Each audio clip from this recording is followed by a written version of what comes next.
Bonjour à toutes et à tous, bienvenue chez Momo Keïta. C'est un immense honneur, que dis-je, un ineffable bonheur pour moi de vous retrouver enfin après tout ce temps. Alors, ce nouveau numéro marque donc le début de la deuxième saison et je veux vous rassurer qu'on va s'atteler à vous donner donc le meilleur de nous encore une fois, à dépoussiérer toutes les histoires et les anecdotes les plus folles et les plus cachées de vos athlètes préférés. Obsédé par les passes décisives, outre ses qualités de dribbleur au point de faire de lui un altruiste et donc naturellement un partenaire d'attaque idéal pour les artilleurs de la Côte d'Ivoire, nous recevons ce jour la flèche noire.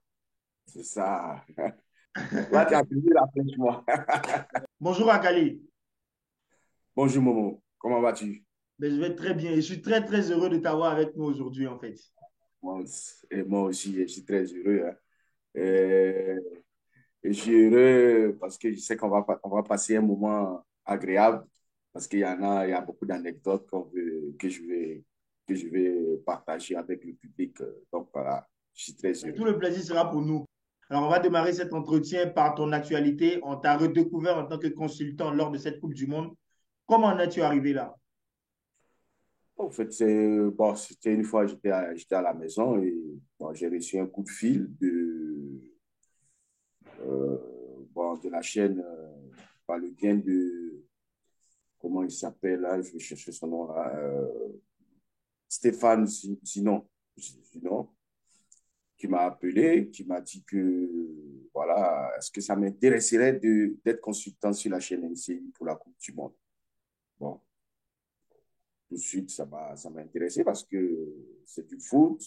À partir du moment où c'est du foot, moi, ça m'intéresse. Donc, j'ai tout de suite accepté. Et voilà, c'est comme ça que je me suis retrouvé sur la chaîne MCI pour être consultant pour la Coupe du Monde. Alors, comment tu as trouvé le métier de consultant? Est-ce que tu voudrais reprendre ou pour toi, c'est bon, c'était juste un passage? C'est amusant, c'est agréable, mais c'est quand même difficile, hein. Il faut le dire parce que se retrouver sur un plateau, je me rappelle pour la première édition, quand on est arrivé, on faisait les tests pour savoir si le micro passait bien et tout. Mais dès que l'émission devait démarrer, la pression elle est montée parce que tu t'es dit que tu dois parler devant des millions de personnes. Donc, il faut pas balbutier son français et tout. Donc, c'était une pression, bon, une bonne pression parce que nous, on a eu déjà des pressions dans notre métier, mais là, c'était une autre pression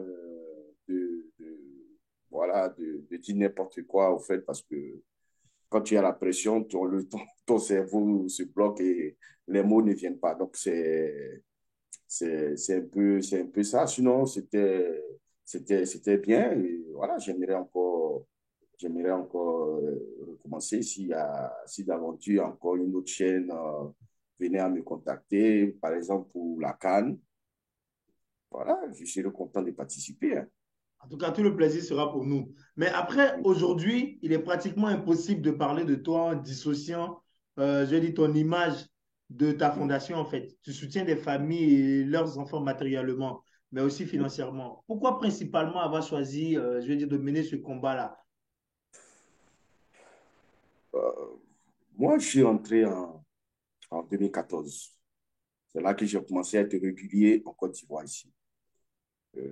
D'habitude, je venais un mois, même pas un mois, peut-être 3 semaines, je retournais. Mais là, depuis 2014, je suis rentré un peu et je suis beaucoup régulier. Donc, j'ai remarqué que à chaque fois qu'il y a la rentrée scolaire, euh, des parents venaient me solliciter pour des aides par rapport à les aider à payer bon,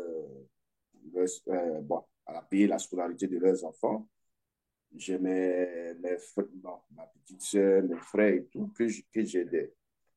Et j'ai vu aussi, durant mon séjour, le fait que je sois ici, que au niveau de l'éducation, il y a beaucoup de ratés au fait. On a l'impression que la génération de maintenant, il y a beaucoup même, voilà, qui, qui ont, qui sont arrivés qui sont à une certaine classe, qui ont du mal à s'exprimer. Donc, c'est un ensemble de choses qui a fait que un jour, j'étais assis avec mon ami d'enfance. Et puis, en discutant, j'ai dit, bon, écoute, cherchons à créer une ONG où on pourra peut-être aider des jeunes, soit qui sont dans le métier que j'ai fait, ou soit qui sont aussi vraiment des parents qui sont vraiment défavorisés.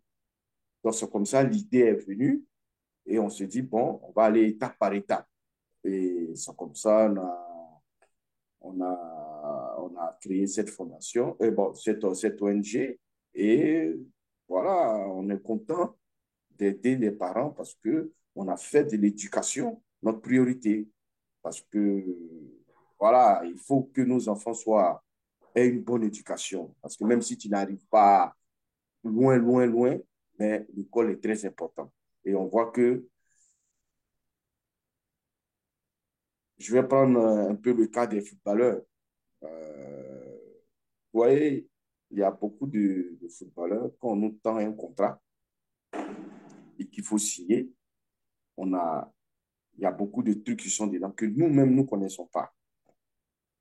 Et on a été tous victimes d'avoir signé des contrats où il y a des petites phrases dedans qu'on pouvait peut-être, voilà, en lisant bien ou bien en ayant voilà, une culture ou bien en partant plus loin à l'école, on allait déceler ces petites choses.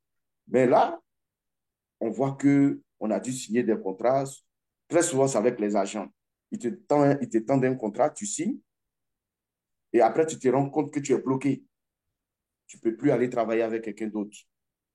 Et c'est un ensemble de tout ça qui fait que on s'est dit, bon, on va aider les gens, on va aider des familles. Et puis voilà, on est content d'aider des familles qui sont vraiment, vraiment en difficulté, dont les enfants ont un bon niveau, sont bons à l'école, mais les moyens font qu'ils ne peuvent pas aller à l'école. Et voilà, cette année, on a aidé un certain nombre. On on les suit toujours. Mais c'est louable, franchement, bravo. Et toujours en parlant de social, bien sûr, j'ai vu que tu t'étais aussi érigé comme conseiller de jeunes aspirants à faire du foot comme carrière. Est-ce que tu veux bien nous expliquer le fondement de cette activité-là, en fait? Ça consiste à quoi en réalité? Oh, en fait, vous voyez, quand on a été footballeur d'un certain niveau, footballeur professionnel, on a l'expérience. Et moi, souvent, je suis assis à la maison, des jeunes viennent, ah, grand frère, vraiment, je vais faire du foot. Vraiment, il faut me conseiller. Et c'est comme ça, je donne des conseils. Je leur parle de mon vécu. Et je leur dis toujours que le foot, c'est vrai, vous voyez à la télévision, vous voyez ce que vous voyez à la télévision. Mais ce qu'il y a derrière, pour qu'on arrive à là, vous ne connaissez pas, en fait. C'est très difficile. Il y a beaucoup de sacrifices à faire. Et ce sont ces sacrifices-là que nous avons faits pour qu'on puisse arriver à un certain niveau. Et voilà, voilà un peu les conseils. Je donne des conseils. Quand je suis sur Paris, j'avais un ami qui entraînait un centre de formation. Donc, il me sollicitait souvent de venir l'aider. Et bon, après chaque séance, on s'assoit en groupe et puis bon, je donne des conseils aux jeunes qui, voilà, qui souhaitent devenir professionnels et tout. Donc, je parle avec ces jeunes-là et c'est comme ça. En fait, moi, je suis vraiment passionné. Et puis, quand quelqu'un veut faire le métier que je fais, voilà, je suis disponible à lui donner des conseils. D'accord, ok. Bon, on a parlé des enfants de ta fondation, on a aussi parlé des jeunes que tu encadres. Je suppose que tu imagines qu'on ne va pas manquer de parler de Aaron et de ses frères, parce que tu es père de trois garçons, ils sont tous footballeurs. Comment ça se fait C'est ça. déjà? Est-ce que c'est papa qui a insisté pour qu'ils suivent tous cette trace, ou bien d'où vient le choix en fait pour chacun d'eux? Non, je, depuis qu'ils sont tout petits, ils ont eu envie de jouer, au fait. Quand j'avais pas match, quand on avait des jours de repos dans le jardin, j'avais mis deux petits poteaux là et on jouait tous ensemble. Donc, je voyais que ils avaient tous, voilà, ils avaient tous de la qualité et c'est ce qu'ils voulaient faire. C'est ce qu'ils voulaient faire, même quand on allait au supermarché et tout. Ils voulaient acheter des petits ballons pour pouvoir jouer dans. On avait tellement de petits ballons dans le jardin que, tu vois, chacun joue et tout. Donc, voilà, je pense que, un peu comme moi, ils ont eu ça en eux. Et voilà, je suis content qu'aujourd'hui, ils arrivent bon, à pouvoir être dans des centres et chacun en train de progresser de son côté. Alors, il y a Aaron, qu'on salue au passage, qui dernièrement pardon, a signé avec le FC Bâle. Et il y a ses deux jeunes frères qui sont tous les deux en U17 et U15 pour Lille. Voilà, C'est bien cela. c'est ça. Ils sont au LOSC. Ouais, ouais, il y a un qui en a eu 17, il y a un qui en a eu 14, eu 15. Donc, voilà, je leur donne mes conseils parce que je me dis, il faut les laisser grandir. C'est pour ça que je ne parle pas beaucoup d'eux. Je sais que dans le métier, quand on fait trop de pubs sur un jeune, ça peut lui mettre la pression. Donc, je préfère ne pas trop parler. Je préfère que les gens les découvrent comme on m'a découvert, moi, quand je suis venu la première fois en équipe nationale. On ne savait pas qui était à Calais. Et ils m'ont tous vu mon premier match au Félicia contre l'Afrique du Sud. Donc, je préfère les laisser grandir et puis voilà, que chacun trace son chemin et en espérant qu'ils deviennent des grands professionnels. Ton chemin, bah, tu l'as tracé, hein. Je pense qu'il a été tout fait. Ils ont, que tu le veux ou non, ils ont la pression d'un papa qui a été vraiment tonitruant dans les défenses adverses et un papa C'est qui ça, est vraiment connu en Côte d'Ivoire, une star, on dira. c'est ça. Tout est parti, en fait, l'envie de faire du football, en fait. À quel âge tu commences véritablement le football et comment est-ce que te vient l'envie d'en faire un métier, en fait? Moi, je pense que c'est depuis tout petit. Je me rappelle qu'à Yangon, à gauche, là où j'ai grandi, à Yopougon, Yangon, à gauche, hein. Donc, on me venait me chercher pour aller jouer des tournois, les petits comités du quartier.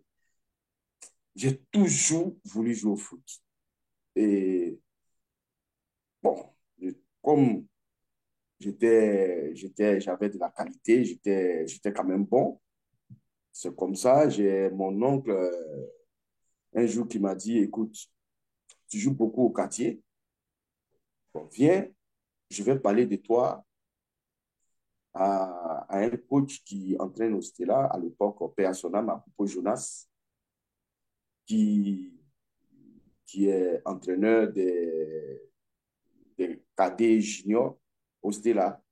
Je vais lui parler de toi et s'il est d'accord, tu viendras faire un essai. Donc, c'est comme ça que il m'a envoyé au Stella et puis bon, et là que tout est parti. Et je suppose le Stella, normalement, je pense, je ne sais pas si ça a changé ou bien si ce n'était pas le cas avant, mais le Stella s'entraînait à Djamé, je pense. Et quitter Yopougon jusqu'à Djamé, pour toi, est-ce que c'était facile? Transport, Non, tout ça, comment ça se passait en fait? Faut pas nous, en non, fait, faut pas nous donner ce moment, on veut vraiment savoir en fait. oh, je devais quitter parce qu'après on a déménagé, on est venu au Toit Rouge, le Pougon Toit Rouge. Donc, je prenais mon baka et puis j'arrivais parce qu'on s'entraînait à Jean de la Fosse, au 220 logements. Je prenais mon baka, je descendais à Djamé, j'ai oublié la gare là. Et puis après, je marche. Arrivé devant bon, comment on s'entraînait souvent les matins, arrivé devant, j'avais toujours mon petit 100 francs, 150. Et moi, je mes galettes avec Baka. Et puis, je vais m'entraîner.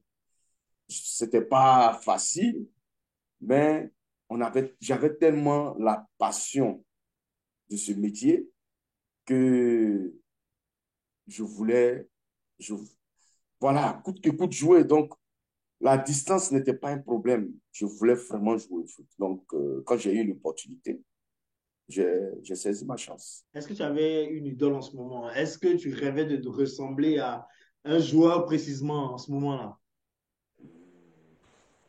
Ça, il y avait beaucoup de joueurs, en fait.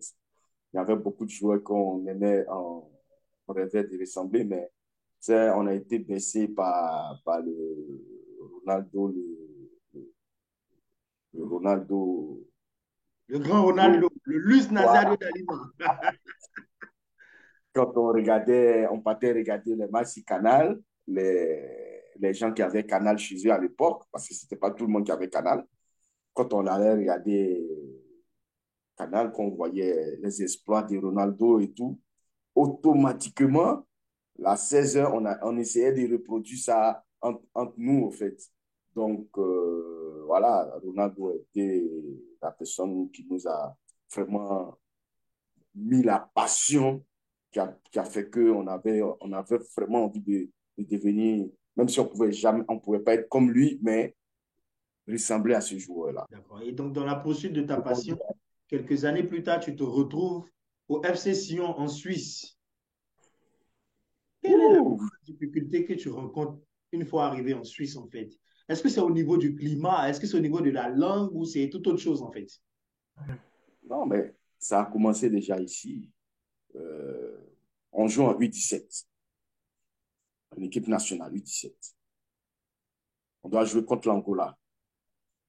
À partir de là, euh, il y a un de mes voisins de chambre à l'époque, Kwadjo Donatien. Il a même joué avec Ostela, il a même joué à l'Africa. Lui, il était mon voisin de chambre. C'est lui qui sont venus chercher. C'est pas moi qui étais venu chercher. L'agent est rentré dans la chambre. Il a dit que, bon, il parlait avec lui. Moi, j'étais couché, mais moi, je m'en foutais. Donc, lui, il parlait avec lui. Il disait que je suis venu te chercher pour te faire partir en Suisse parce que, voilà, on a parlé beaucoup de toi là-bas. Mais après le match, parce que on a joué le match, on a gagné quoi, on a gagné 4-1. Et ce jour-là, j'ai marqué 2 buts et j'ai fait 2 passes décisives. Donc, après le match, moi, je suis rentré à la maison et le lendemain, quand je suis retourné au Stella pour voilà, aller pour les entraînements parce qu'on nous a libérés.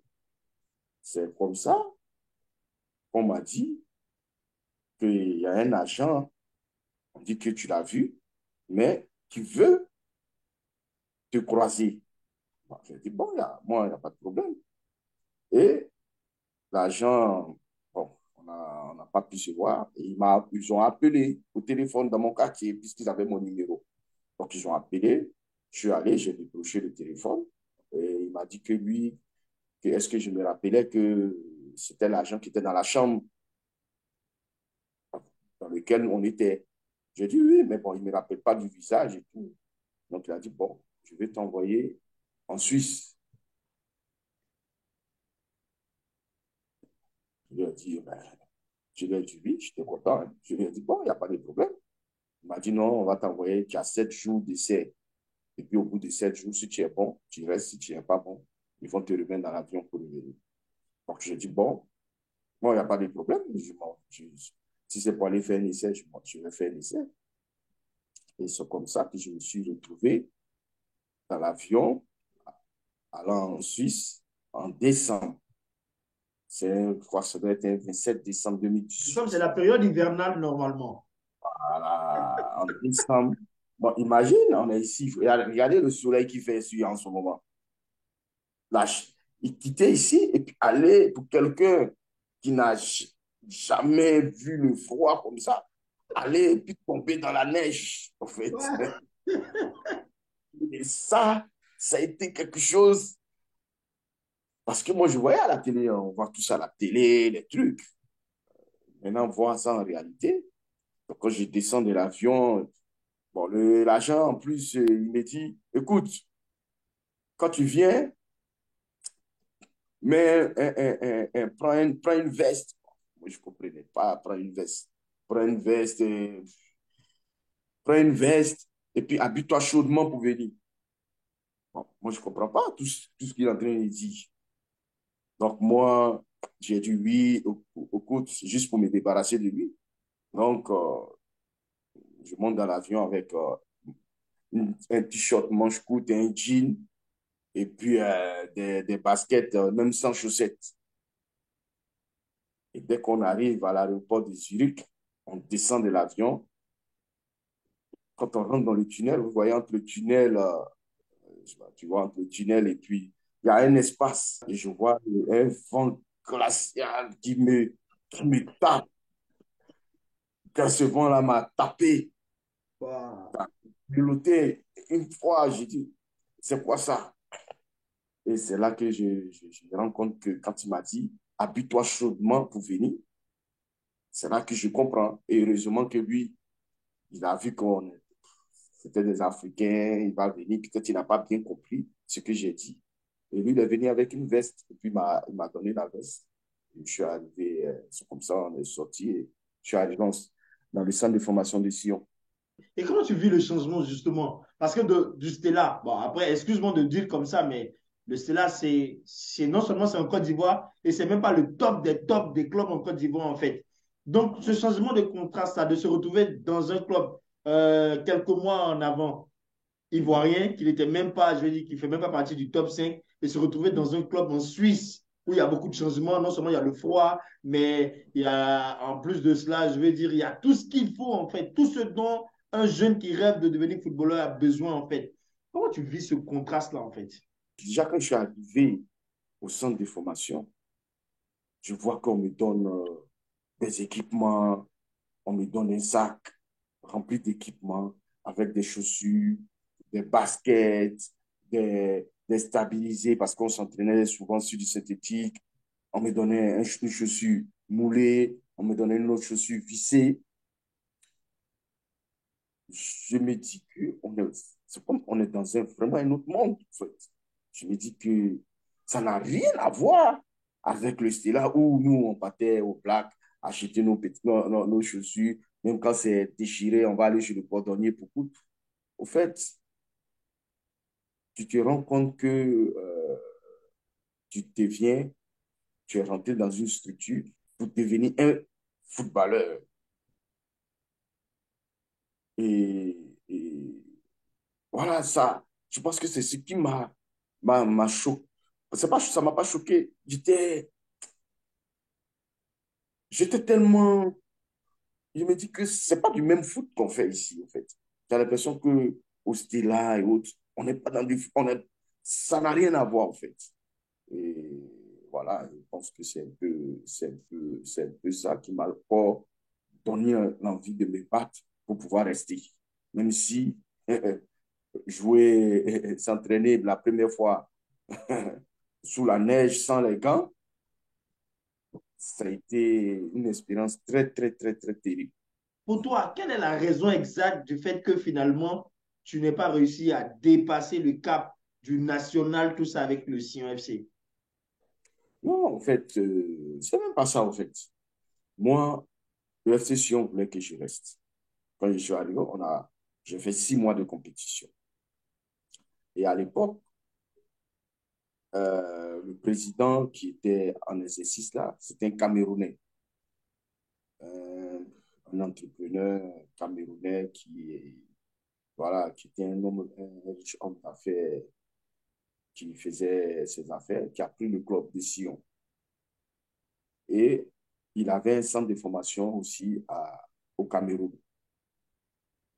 Et voyant les efforts que je faisais, parce que quand on est arrivé dans la deuxième partie, Sion était quand même dans les derniers en équipe réserve, pas en équipe première. En équipe réserve, puisque quand j'ai signé, je suis resté en équipe réserve. En équipe réserve, ils étaient parmi les derniers du championnat. Et moi, quand j'ai commencé à jouer, on a remonté, en fait. On a remonté, je crois, l'année là, on a dû finir cinquième. Et moi, il m'avait dit que l'année qui allait suivre, j'allais intégrer, même si j'étais avec la réserve, j'allais intégrer l'équipe pro pour pouvoir jouer, m'entraîner, même si je ne joue pas les matchs, pour pouvoir m'entraîner. Et je voyais que les joueurs qui étaient au Cameroun, quand ils venaient, Ils intégraient directement l'équipe. Donc, c'est comme ça que j'avais discuté avec l'agent et je lui ai dit que est-ce qu'on ne peut pas trouver une autre solution? Puis il m'a dit, bon, écoute, je vais t'envoyer à Zurich, je vais aller faire un essai. Mais en partant, dis-leur que tu vas voir ta famille. Moi, je connaissais personne à Zurich en plus. Il n'y avait aucune famille là-bas. Il a dit non, dis que tu vas voir ta tante. Ce n'est pas qu'ils se disent que tu vas faire un essai et puis ils vont te virer. Parce que tu n'as pas le droit d'aller faire un essai. Et pour ça, je leur dis que ah, je vais voir ma tante à Zurich. Et bon, et j'ai pris le train de Sion et puis je me suis retrouvé à Zurich. Mais à Zurich aussi, le même agent avait fait venir 11 joueurs en essai, alors qu'ils avaient besoin d'un seul joueur. Donc, on se retrouve à faire un essai à Zurich. Et, et comment on appelle ça, le coach, il dit à l'agent que ce qu'il va faire jouer le mercredi, parce que bon, je n'étais pas trop bien bon aux entraînements, parce qu'on a eu un entraînement lundi, mardi, et puis il a dit ce que je vais faire jouer le mercredi, certainement, c'est ceux qui ne seront pas retenus.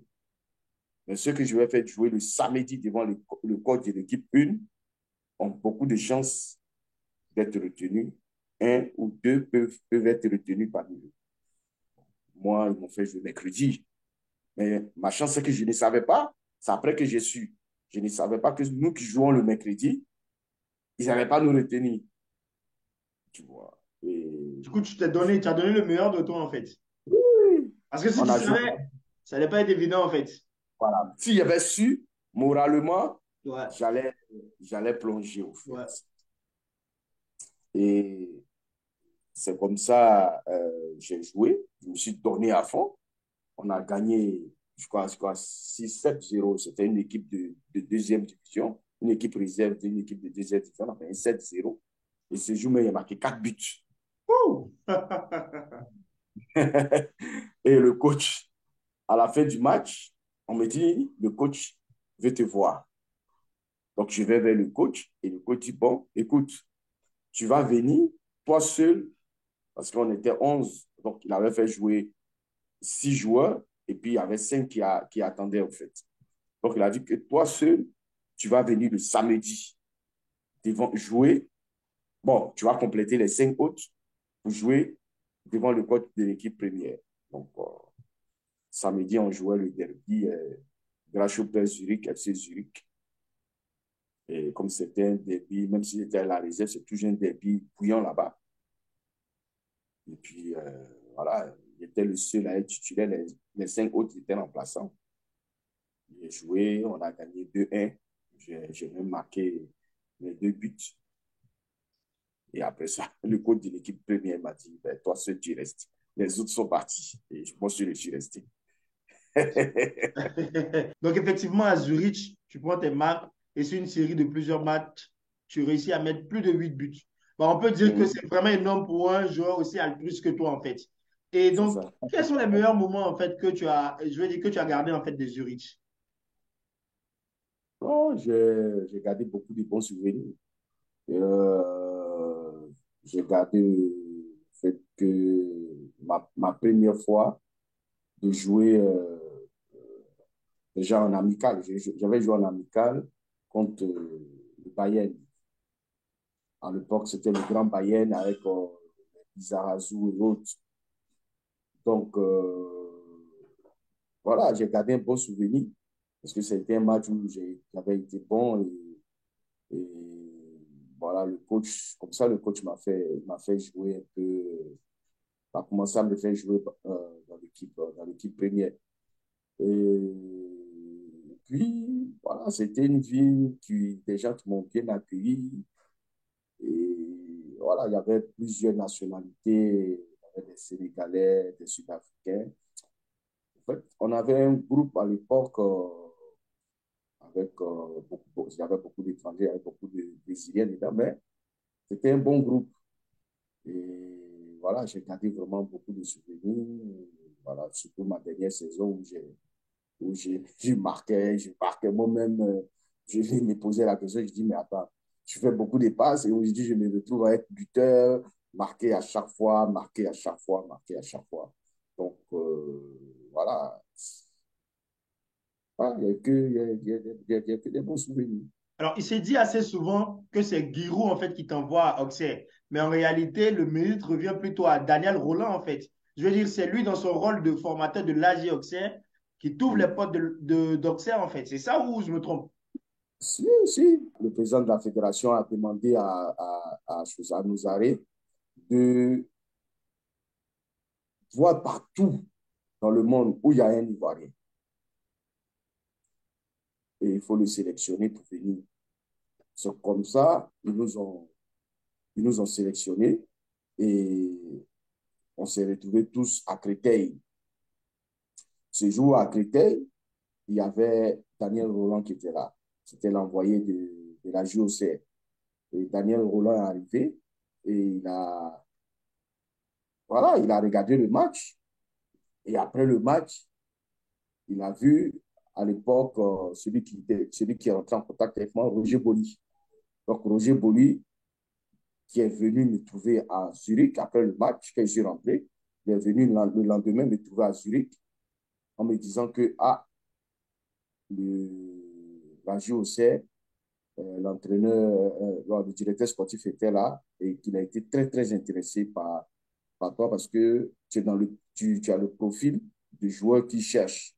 Comme il y a Kalilou Fatiga qui doit partir, donc ils ont le profil du joueur tu as le profil du joueur que eux ils cherchent. Donc, est-ce que ça t'intéresse de venir à OCR? C'est comme ça, je suis, je suis, je suis arrivé à OCR et voilà, j'ai fait ce qu'il y avait à faire. À Auxerre, bah, tu as passé de bons moments, hein. Il y a eu Djibril Cissé, il y a eu Benjani, il y a eu ton compatriote Kalou Bonaventure.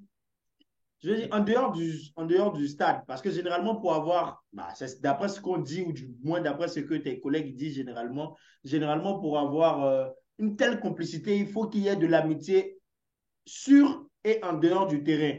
Est-ce que c'était le cas pour vous, pour toi, pour Djibril, pour Benjani, pour même, je vais dire, l'aîné Bonaventure Kalou? C'était comment, en fait, le climat là-bas?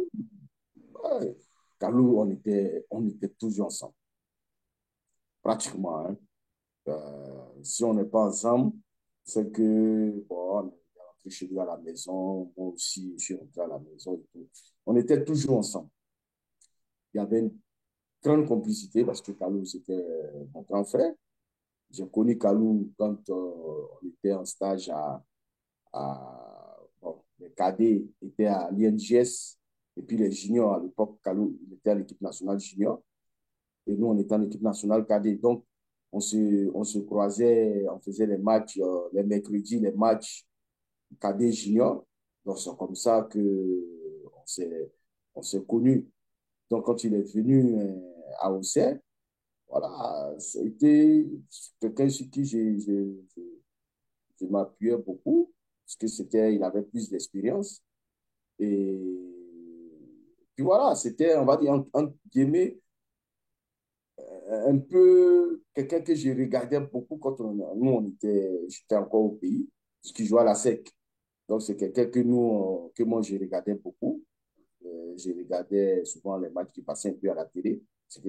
Nous, on regardait, et puis on battait, comme je dis toujours, comme on aime le foot, on va reproduire un peu dans le quartier. Donc, le fait de le revoir dans mon équipe, voilà, c'est comme ça, la complicité. Il y avait la complicité avec Benjani, il y avait la même complicité avec, même si on ne mangeait pas tout le temps ensemble, mais on était dans le vestiaire, on était tout le temps ensemble avec Djibril, avec Capo. Donc, voilà, on avait un groupe où on se retrouvait beaucoup ensemble. Donc, c'est ce qui a créé les automatismes en plus. Et il se raconte aussi que Giroud est quelqu'un de nature de protecteur, en fait. Généralement, bah, tous ceux qui passent par lui disent c'est un père et tout. Quelles étaient vos relations avec Giroud, en fait? Non, il nous a toujours accueillis comme ses enfants. Et puis voilà, ce que les gens disent, c'est juste. Hein. Les gens, quand ils disent qu'il est comme un père pour ses enfants, c'est ce qui est juste. Il y a une fois même, j'étais allé, on avait fini de jouer. Non, on devait jouer un match important le dimanche. Et moi, j'étais allé, je crois, jeudi, j'étais allé sur Paris pour aller faire des courses. Et quand je suis allé, je suis revenu un peu tard quand même. Je suis revenu, il était peut-être, quand j'ai passé le péage, il était 23 heures. Le lendemain à l'entraînement, il m'appelle dans son bureau. Il me dit non, que pourquoi tu es rentré tard? Je dis, je ne suis pas rentré tard. Il dit non, je sais que tu es rentré tard. Je dis non, pourquoi tu dis ça? Si tu m'as vu, j'ai rentré tard. Il me dit non, moi je sais que tu es rentré tard. Donc je te pose la question, pourquoi tu es rentré tard? Je dis non, je ne suis pas rentré tard. Il dit, ah bon? Tu veux que je te montre les preuves? Il dit, ben, si tu as les preuves, tu vois, moi je ne suis pas rentré tard. Et c'est comme ça, après, il y a un de mes coéquipiers qui m'a dit, tu sais pourquoi il est sûr que tu es rentré tard?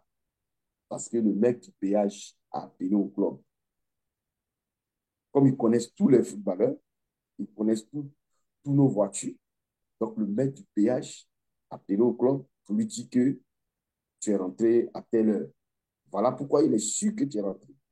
Donc, j'ai dit, ah. Et il y a un autre chose aussi. Une fois, j'étais sur les champs et il a appelé pour savoir qu'est-ce qu'on faisait.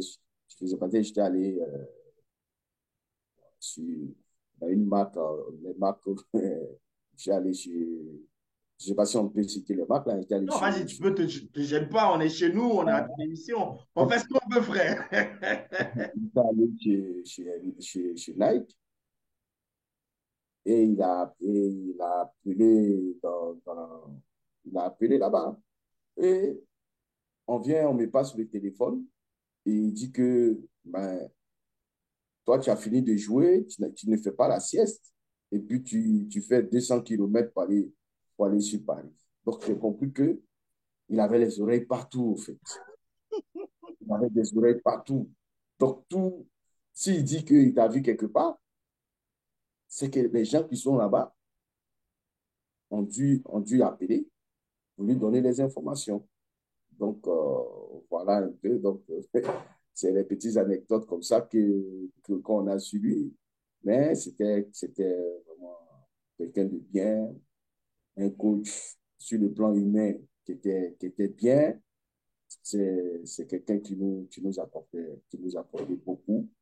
Et puis, voilà, je lui serai toujours reconnaissant parce que je me dis, c'est grâce à lui que, voilà, il fait un peu la carrière que j'ai fait un peu pour haut niveau. En parlant de Giroud, je veux dire, tout Ivoirien a une anecdote bien précise de lui et de vous. Bah, quand je dis vous, je parle de Kalou et de toi. Et C'est celle ça. du match contre la Libye. Bah, Hein? le match de qualification, on se disait tous, bah, c'est le dernier match, la Côte d'Ivoire se qualifie et on est qualifié pour la Coupe du Monde en fait. Et finalement, la Côte d'Ivoire fait un nul en fait. Et il vous dépêche un jet privé pour venir vous chercher en fait. Je veux dire, au-delà du fait qu'il soit un partenaire et tout, il faut dire qu'il avait vraiment confiance en vous en fait. Et bah, on peut dire que vous avez su lui rendre ça aussi en fait. Oui, oui, oui. Au fait, c'est quelqu'un, ce que je me rappelle, hein, on doit jouer la finale de la Coupe de France. Et il appelle la fédération pour dire que, parce que la fédération nous convoque, Kalou et moi, on reçoit la convocation. Donc, il appelle la fédération pour leur demander si c'était possible de prendre un et de laisser l'autre, puisqu'on a, après le match, il y a que 2 jours avant la finale. Donc, si c'était possible, non, mais c'est même pas 2 jours, c'est le lendemain, on jouait vendredi et la Ouais, finale, c'était samedi. ouais. Et voilà, la fédération lui demande, lui demande à la fédération, est-ce que moi, je peux rester? vu que moi, à ma place, il n'y a pratiquement personne. Et est-ce que, voilà, Kalou, il peut venir, il peut nous trouver, il peut jouer, voilà, entrer en coup de jeu. Par contre, moi, c'est plus compliqué puisqu'il n'y a personne qui joue dans le couloir. C'est moi seul qui peut jouer là. Donc, la fédération accepte de me laisser et Kalou, il part. Donc, ils finissent. Giroud a fait un jet privé pour lui avec, avec les soins dedans, tout ça. Et vient, il vient et bon, le coach dit, bon, tu te doutes que tu ne vas pas commencer le match. Donc, il est remplaçant et bon, on joue la finale. Et puis, bon, voilà, on gagne avec le but de Kalou. Et, et vous avez vu même qu'après, Gianni devait jouer aussi, Gianni devait jouer aussi, je ne sais pas si c'est le lendemain, Gianni devait jouer aussi. Donc, il a dû courir rapidement. Giroud a dû mettre une moto à sa disposition pour l'amener rapidement à Charles de Gaulle pour qu'il puisse aller jouer un match important de qualif chez eux, en fait. C'est vrai que Giroud, ça a été un beau périple et tout, mais c'est plus sous les ordres de Jean Fernandez que tu exploses à l'Asie Auxerre, en fait. Mm, mm. Avec Oui, Fernandez, c'était comment? C'était quoi le climat? C'était quoi vos relations? Qu'est-ce que quand il est arrivé, tu as tout de suite, je vais dire, tu as tout de suite adopté ou comment ça se passait en fait? non, mais quand Giroud est parti, ça a été. Les coachs qui sont venus ont eu déjà des appréhensions. Ils se sont dit que ceux-là, c'est les enfants des Giroud. Donc, tu sais, quand tu viens, tu as envie de marquer, tu as envie de marquer le terrain. Et les deux coachs qui sont venus après Giroud, à chaque fois, en début de saison, j'étais remplaçant. J'étais sur le banc, je me faisais rentrer, j'étais sur le banc, je me faisais rentrer. Et à chaque fois, quand ça allait mal, c'est là qu'on me remettait titulaire. Et Jean Fernandez aussi, c'était pareil. Il est venu, le premier match, j'étais remplaçant, j'étais remplaçant, j'étais remplaçant. Et voilà, il y a eu un match de clic où, après, je crois, après combien de journées, là, c'est plus si après 8 journées, on était, on était encore relégable. Donc, la pression de la direction a fait qu'il a été obligé de me titulariser les matchs. Puis bon, on a gagné. Après là, j'ai commencé à jouer tous les matchs. Et bon, vous savez, dans le foot, quand c'est ton année, tout ce que tu fais, ça marche. Tout ce que tu fais, ça marche. Tout ce que je faisais, je me retrouvais dans les bonnes situations. Souvent, le ballon revient là où je suis. Je marquais. Voilà, j'avais fait ma grosse saison. Et puis voilà, ça peut ça toucher à la lance. Oui, justement, et à Lens, tu retrouves de nouveau Giroud. C'est lui qui t'appelle, c'est plutôt le directeur sportif ou bien comment ça se fait en fait? Non, en fait, au départ, je ne voulais pas venir à Lens. Lens m'avait déjà contacté. Je n'étais pas trop intéressé. Il m'avait contacté au courant de la saison, en fait. J'étais pas trop intéressé. Et après, quand on finit la saison, je m'apprête à rentrer en Côte d'Ivoire ici, en vacances. Et Giroud, il m'appelle dans son bureau. Il m'appelle parce qu'il n'était plus entraîneur. Donc, il avait un petit bureau au centre d'information. Donc, il m'appelle, il dit, je vais te voir. Donc, moi, ce jour-là, j'étais à la maison, j'ai fini ma sieste. Donc, je viens et il me dit, tu sais, je vais prendre un club et je vais savoir si ça t'intéresse de venir avec moi. Mais parce que, bon, au départ, je n'étais pas trop intéressé, pour dire la vérité. Mais quand il a dit, je vais faire venir Kalou, bon, comme Kalou aussi, il était un peu en difficulté à Paris. Donc, quand tu m'as dit, je vais faire venir, quand il m'a dit, je vais faire venir Kalou, j'ai dit, bon, bon, l'idée de rejoindre Kalou a fait que, voilà, Ça a ma conforté en réflexion a fait. évolué. Voilà, ma réflexion a évolué. Donc, j'ai dit, bon. Et quand je suis sorti de son bureau, j'ai appelé Kalou, j'ai dit, bon, ton gars, je conseille l'appeler. On dit, non, il a dit, ton vieux, il a dit, il va prendre un club. Donc, il compte t'appeler pour te faire la proposition. Donc, il a appelé Kalou. Donc, quand j'ai vu aussi que Kalou était partant, je me dis, OK, moi aussi, je viens, vu qu'on avait une bonne entente. Voilà, donc j'ai vu que aller retrouver Aruna sur à Lens, voilà, j'ai vu que ça allait faire la paix qu'on avait en équipe nationale. Donc, j'ai trouvé l'idée là très, très bonne. Et bon, c'est comme ça, j'ai accepté. On a Aruna, on a Kalou Bonaventure, on a Akale Kanga. C'est pratiquement le fer de lance de l'équipe nationale en fait. Est-ce que, Ouais, est-ce que ça donne envie de se reposer sur ses lauriers, de se dire, bah, de toutes les façons, on est ensemble au club, c'est pareil à l'équipe nationale, ou est-ce que ça donne envie de travailler deux fois plus en fait? non, ça donne envie de travailler deux fois plus. Comme je le dis souvent dans des interviews, je dis, le problème qu'on a eu, notre génération, pour beaucoup, c'est reposé beaucoup sur nos qualités. On n'a pas travaillé comme il fallait travailler, parce que je me dis, si on avait fait plus,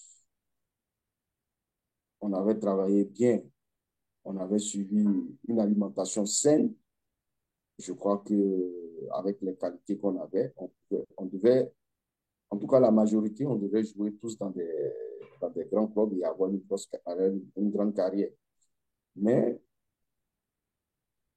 voilà, trouver Aruna, on connaît bien les championnats de France. Voilà, on s'est dit, bon, en tout cas, moi, je me suis dit que voilà, ça allait marcher, ça allait marcher. Mais on a oublié que dans toute chose, il y avait un grand boulot à faire. Donc, je pense que c'était ça, au fait. Alors, d'accord. Donc, au départ encore de Giroud, tu te retrouves encore déshérité. Et cette fois, Jean-Pierre Papin, en fait, ne veut pas te garder, en fait.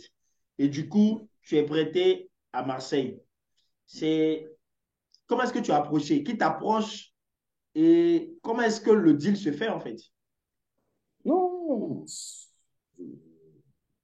Giroud pas, Papin vient. Après, les relations entre nous sont un peu difficiles. Bon, au départ, il voulait me faire jouer à une position où je n'étais pas, c'était pas la position, il voulait me faire jouer Ah, avant-centre. d'accord. C'est d'abord ça, en fait. Voilà, il voulait me faire jouer avant-centre. Et je suis quelqu'un, j'avais du mal à jouer dos au but. Donc, comme je n'étais pas aussi costaud, bon, j'aurais pu m'adapter. Mais mon problème, c'est que j'étais bloqué dans la tête parce que j'ai tout le temps joué dans le couloir. Donc, ça allait être une position différente. Donc, au départ, il m'a dit, je vais te faire jouer avant-centre. Je dis, j'étais pas trop pour. Et voilà, il y a eu un match à Nice où il m'a fait jouer avant-centre et ça n'a pas été. Donc, après ça, bon, on avait décidé de ne plus me faire jouer. Donc, c'était compliqué. La relation avec lui était compliquée. Donc, après, on finit la première phase du championnat. Moi, je viens un peu pour un peu de décompression à Abidjan ici. Donc, je viens, c'était en décembre, les vacances à la trêve hivernale. Donc, je viens au pays, donc je suis à la maison et j'ai un coup de fil de José Anigo qui me dit, Il était écoute, alors directeur sportif de Marseille. Il n'était pas entraîneur, mais voilà, directeur sportif. voilà, Mhm. qui me dit, écoute, Calais, ça nous intéresse que tu viennes jouer excuse-moi, hein, ça nous intéresse que tu viennes jouer à Marseille. J'ai trouvé, il dit, j'ai discuté avec Djibril. Djibril Cissé était à Marseille. J'ai discuté avec Djibril que, voilà, venir puis reformer le duo que tu avais avec Djibril a aussi, nous croyons on croit en ça. Donc, voilà, c'est Marseille aussi. Hein. À l'époque, Marseille, ça ne se refuse pas. Donc, vu que je ne jouais pas aussi, je lui ai dit, OK, il m'a dit, on va te prendre en prêt. Si on est qualifié pour la Ligue des Champions, vu que nous sommes mal placés, on est 14e. Si on finit dans les 3 premiers, voilà, il y a beaucoup de chances qu'on te prolonge. Donc, moi, c'était un challenge qui m'intéressait, que je voulais relever. Donc, c'est comme ça que je suis venu à Marseille.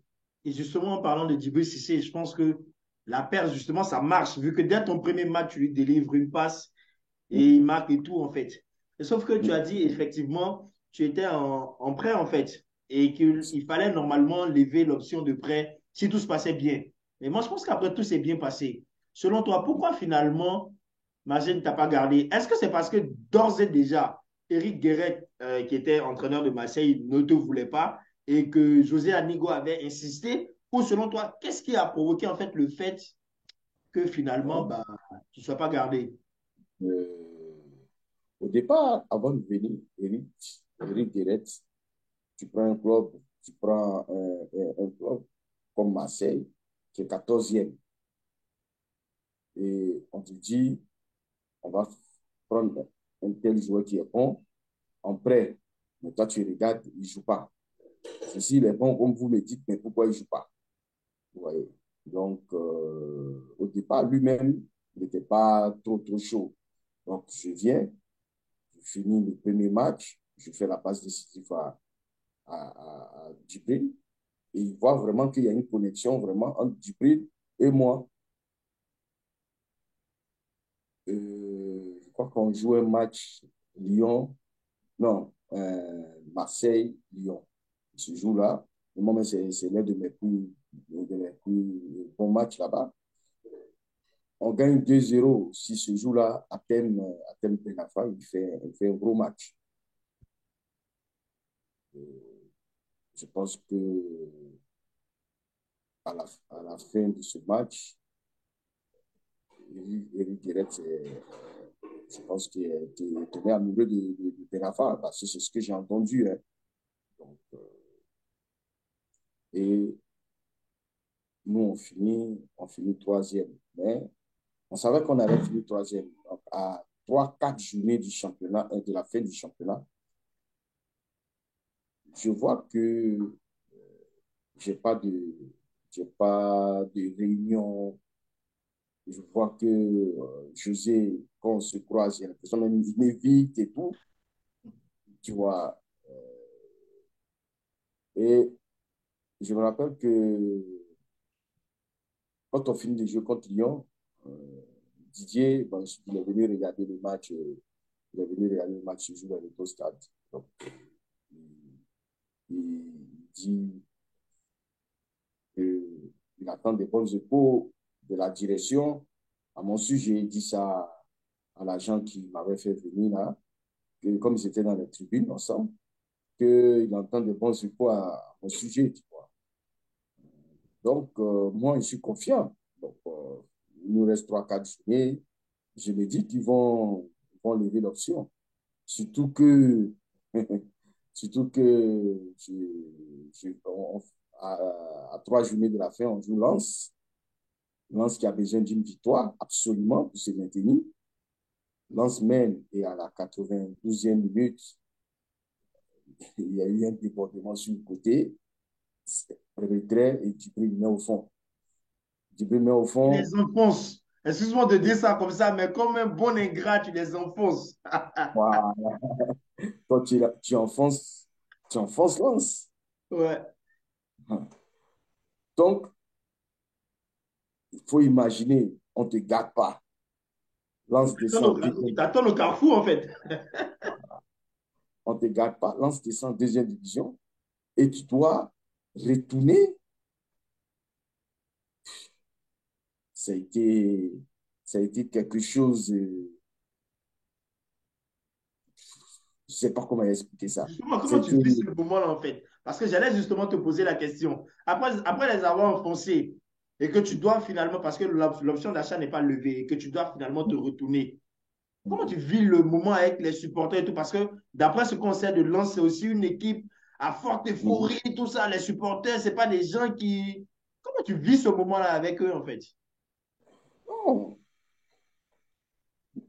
non, quand Lens descend, et puis je suis sûr que je ne suis pas gardé à Marseille,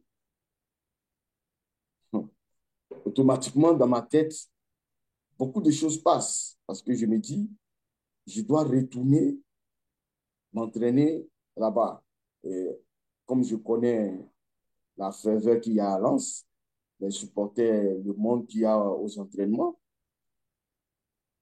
je dis que je vais retourner pour m'entraîner avec une équipe que toi-même qui a été à l'origine de sa descente. Ça va être très difficile. Et quand je suis arrivé, les premiers entraînements, les gens autour du terrain, tu es venu faire quoi ici? Tu as cru qu'ils allaient te garder.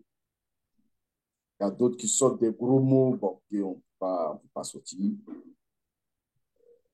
Un jour même, j'ai failli me battre avec un supporter parce que j'en avais assez, j'en avais assez de, des injures, en fait. Et le président, voyant ça, voilà, il a proposé, il m'avait dit une fois qu'il y avait un club espagnol qu'il serait mieux pour toi d'aller en prêt, au moins une saison et tout, pour faire redescendre l'atmosphère. Donc, c'est comme ça que je suis parti en prêt en Espagne. Jusque-là, tu es, comment dire, tu as été en Suisse. D'abord, tu as commencé par un rapide passage, je vais dire, dans le championnat ivoirien. Après, en Suisse et la France. Comment tu découvres l'Espagne? Moi, je n'ai pas en Espagne dans un petit club. J'avais toujours rêvé d'aller jouer en Espagne parce que quand tu es, quand tu es footballeur, manuel de ballon, technique, tu aimes bien jouer dans les championnats comme ça où tu vas croiser des équipes comme Barcelone, des équipes comme le Real Madrid. Tu vois que le football est différent. Tu vois que là-bas, les entraînements, on fait beaucoup d'entraînements avec des conservations de balles. Tu presses, le gars est capable de garder le ballon, ne pas perdre. Donc, c'est un autre milieu, en fait. C'est un autre football. C'est un football à base technique. C'est-à-dire que la plus grande base, ça se joue sur la qualité technique que ce soit les défenseurs, que ce soit les milieux, les attaquants. C'est un football, voilà, avec une base technique très, très élevée.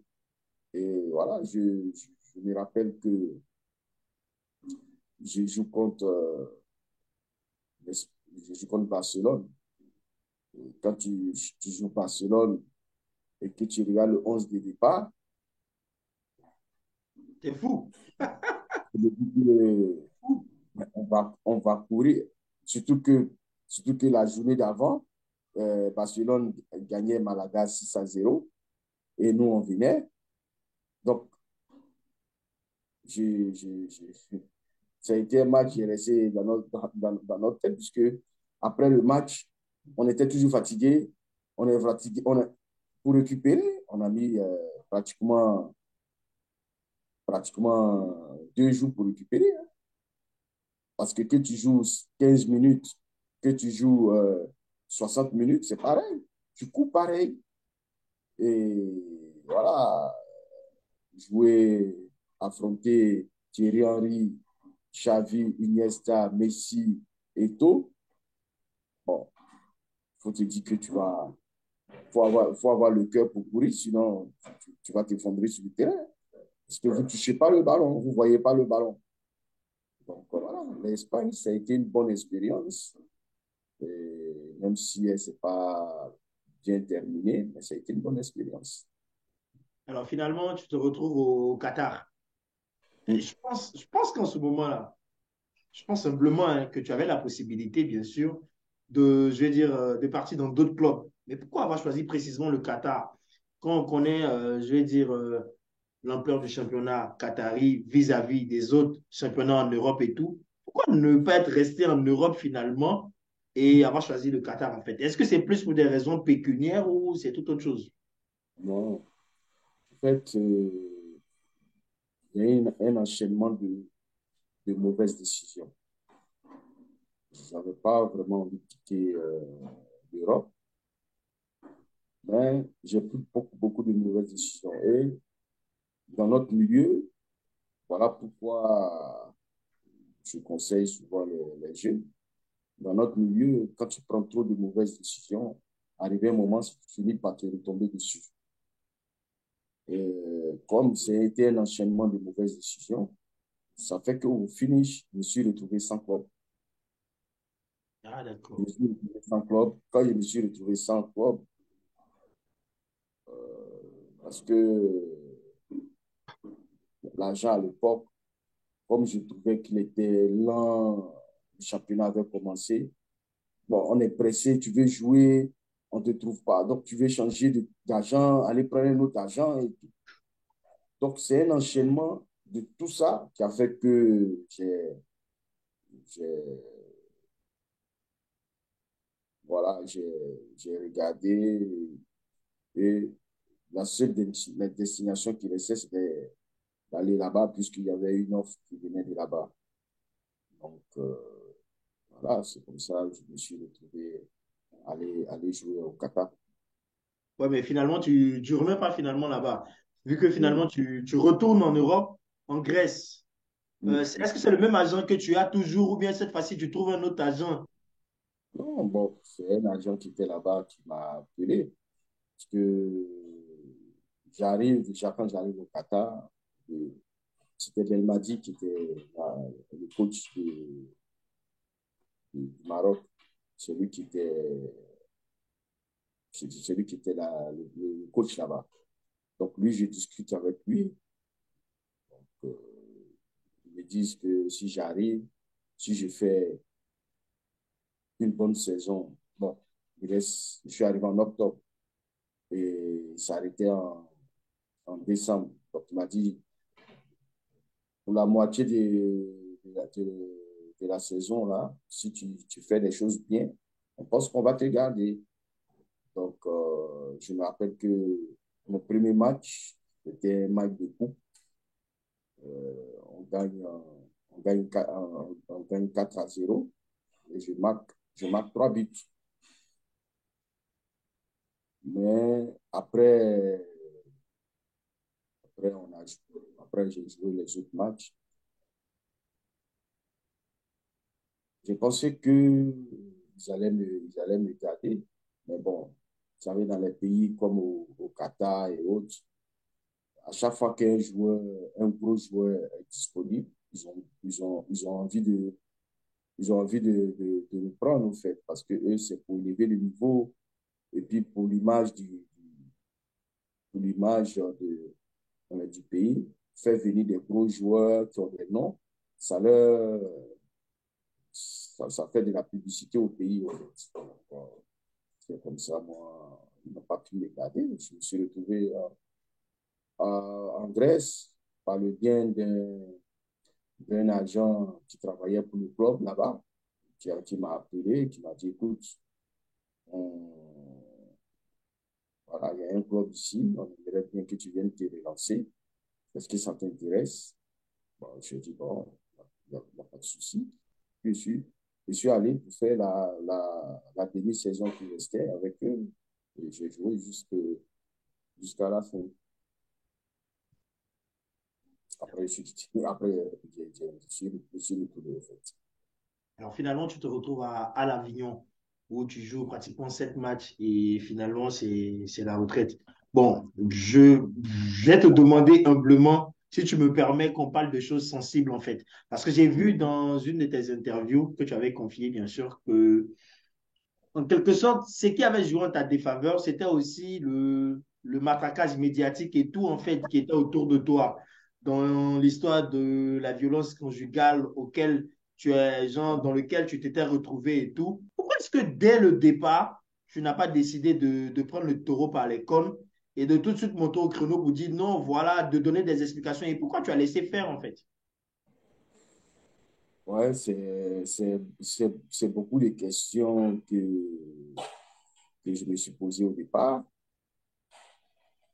Mes amis, il y a beaucoup qui m'ont reproché de ne pas avoir, de ne pas avoir parlé. Mais bon, Parce que ça ternit ton image en fait. voilà, quand tu tapes le nom à Calais, en prison et tout, en fait, il y avait rien eu, en fait. Il y avait rien eu. Je ne sais même pas où cette information est sortie. Donc, au départ, moi, j'avais trouvé pas utile de ne pas de parler dessus parce que je me suis dit, si je parle, ça peut alimenter. Aujourd'hui, avec du recul, je me dis que j'aurais dû au moins faire un démenti dessus, en fait. Parce que je pense que je n'ai pas vu au départ que ça allait précipiter la fin. Parce qu'il faut dire la vérité, c'est un peu cette histoire-là qui a été, qui a précipité la fin, puisque je me rappelle que il y avait eu des clubs de deuxième division anglais qui étaient intéressés par ma venue. Et quand cette histoire est sortie, ça a refroidi beaucoup de clubs. Même, il y avait un club turc qui était venu au renseignement. Et cette histoire a, a vraiment terni mon image. Mais bon, euh, je ne sais pas si on a eu à... Bon, j'ai pas voulu, mes amis ont voulu aller appeler le mec qui a fait le truc sur Internet. Après, je leur ai dit que ça ne servait à rien, en fait, ça ne servait à rien. Parce que quand on ne sait pas quelque chose ou bien on n'a pas vu quelque chose, c'est que en Côte d'Ivoire. Et ça a été relayé un peu, même les journaux, en France, personne n'est au courant qu'il y a eu quelque chose. C'est en Côte d'Ivoire, sur un site qui a fait sortir. Et après, bon, quand on tape mon nom, ça va, Mondial. on, on voit il y a eu une prison alors que c'était pas vrai. C'est pas vrai. Il y avait eu juste une incompréhension et puis c'est fini. Voilà. Il n'y a pas eu une histoire de prison. Il y a rien eu de tout ça. Mais voilà. Aujourd'hui, avec le recul, je me dis que j'aurais dû agir en même temps parce que je me rappelle que Kalou m'avait dit, écoute, il faut, il faut faire un démenti rapide. Donc, je ne voyais pas la portée du. Je me suis dit, bon, peut-être que c'est un truc ivoirien, un site ivoirien qui veut faire le buzz. Donc, je n'ai pas voulu parler, mais au finish, ça m'a un peu.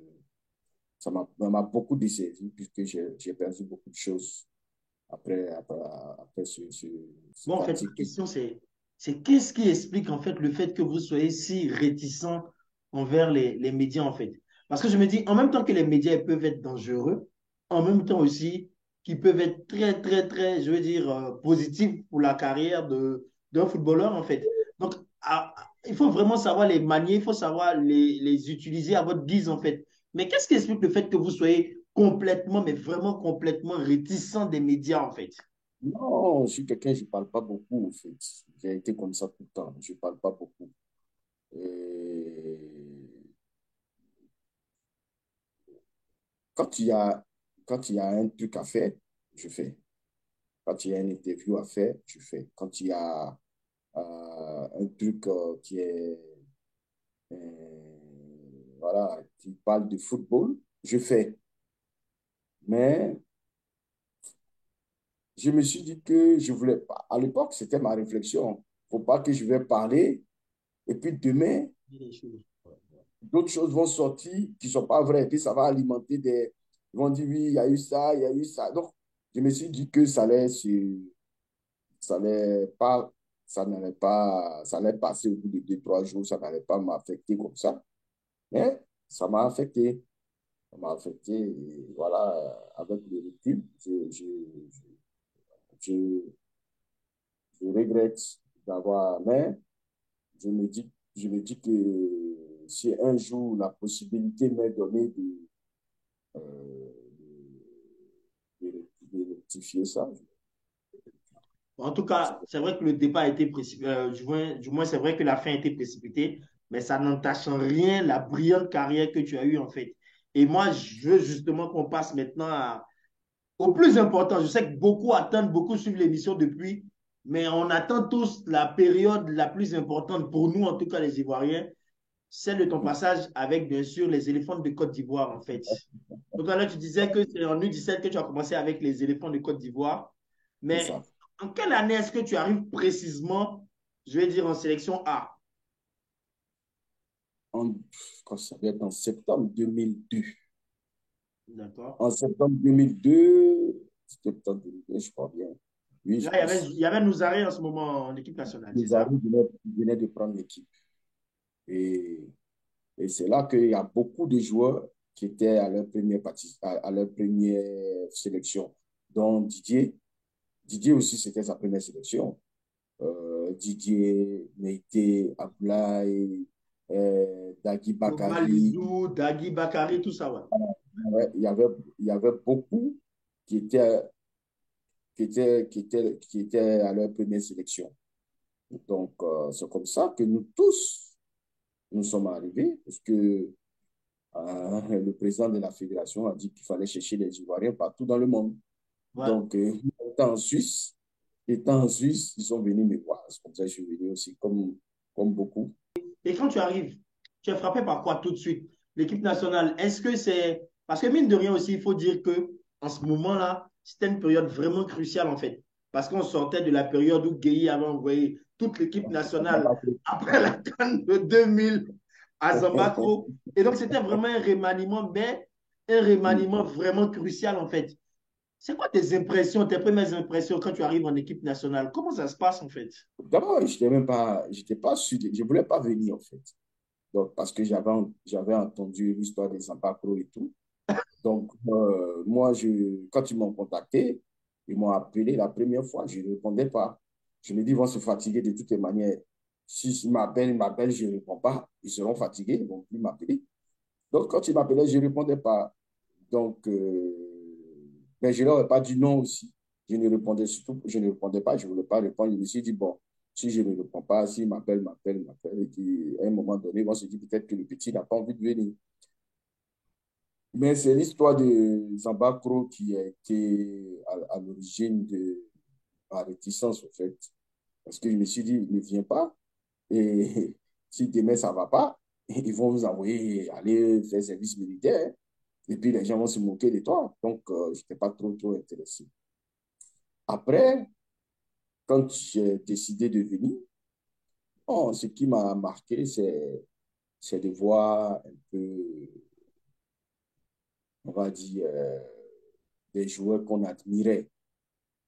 Je vois Kalou, je vois Cyril, je vois Bakayoko Ibrahim, je vois, comment on appelle ça, il y a un autre joueur qui jouait à Bordeaux à l'époque là. Euh, j'ai oublié son nom. Je vois ces joueurs-là, c'est des joueurs qui jouaient et nous, on les regardait à la télévision. J'étais admiratif de mes anciens, tu vois, venir et puis les voir, tout ce que tu as regardé depuis ton enfance, tout ce que tu as suivi, parce que quand tu es ivoirien, tu es toujours en train de suivre l'équipe nationale jouer. Donc, voir Bakayoko Ibrahim, que nous, on voyait jouer à Marseille, même si euh, la 2 ou bien la une, souvent quand tu montes des extraits des matchs là-bas, et puis on voit, il marque des buts et tout, on est content. Ce qu'on a vu jouer la CAN 2014, la CAN, comment on appelle ça, 1994, 96, 98. Nous, on ne jouait pas au foot. On était encore en train de jouer dans les quartiers. Donc, on voit ceux-là. Et puis, te dis que tu vas jouer avec eux. Voilà, c'était un bonheur. Ton baptême de feu avec les éléphants de Côte d'Ivoire, c'est en février 2013. Et Mhm. pardon, 2003, pardon. Et c'est le premier match, je veux dire, Côte d'Ivoire-Cameroun, en fait, où vous gagnez jusqu'à 3-0. C'est ça. Quoi ton souvenir de ce match-là, en fait? Contre le Cameroun, je me rappelle que, comme j'ai dit, bon, comme les gens souvent ils me rappellent, hey, mon gars, tu avais fait une bonne passe décisive à Didier. Non, avant le match, avant le match, j'avais joué, le Cameroun, tous, ce sont des vieux briscards. Et je me rappelle on était dans le tunnel avant de venir sur le terrain. Donc, on est aligné. Et moi, je vois Eto, je vois Jérémy, je vois ces joueurs-là. Ah, ils étaient tous costauds. Et C'est quand je regarde impressionnant. nous, ouais, oui, quand je regarde nous, les Ivoiriens, surtout moi, quand je me regardais, j'étais comme ça, j'étais trop petit. Tu te poses la question, mais attends, est-ce que tu vas pouvoir passer devant ces gars-là? Mais bon, je jouais déjà à Ousset, donc j'étais déjà confronté à des joueurs costauds. Donc, je n'ai pas eu peur, j'étais juste impressionné de tous les voir comme ça et tous. Et voilà, c'était un de mes beaux matchs que j'ai joué. Donc, puis à la fin, on gagne 3-0. Donc, tout était bon. Après ça, alors, tu fais partie de la génération dorée, on aime tous à le dire. Ouais, La génération dorée, c'est la génération de Carlo Bonaventure, de Cyril Domoro, de Didier Drogba, d'Akale Kanga, d'Aruna Dendane, de Kolo Touré Habib, de Maestro. Mais j'en oublie, mais je ne finirai pas de citer en fait. ouais. On est dans qu'on est dans une sorte de, je vais dire, dans une sorte d'équipe. On vit en fait le quotidien. Est-ce qu'on a peur de se voir tout le temps arracher sa place? Est-ce qu'on se dit non, personne ne va m'arracher ma place? Est-ce que ça met plus en confiance? Ou est-ce qu'on est toujours obligé d'être challenge? C'est quoi en fait je veux dire, le Là, climat en fait dans ce genre d'équipe-là? toi-même, tu viens de dire, quand tu cites ces noms-là, tu oublies Baki Kone, Aruna Kone, Kader. Bon, quand, quand tu vois, quand on sélectionne 23 joueurs et on se retrouve au golf, et les places sont chères, les places sont très chères. Parce que tu te dis, mais est-ce que je vais pouvoir jouer? Parce que celui qui est à côté, il est plus fort. L'autre qui est à côté, il est encore plus fort. Donc, voilà, on se battait pour jouer. On se battait.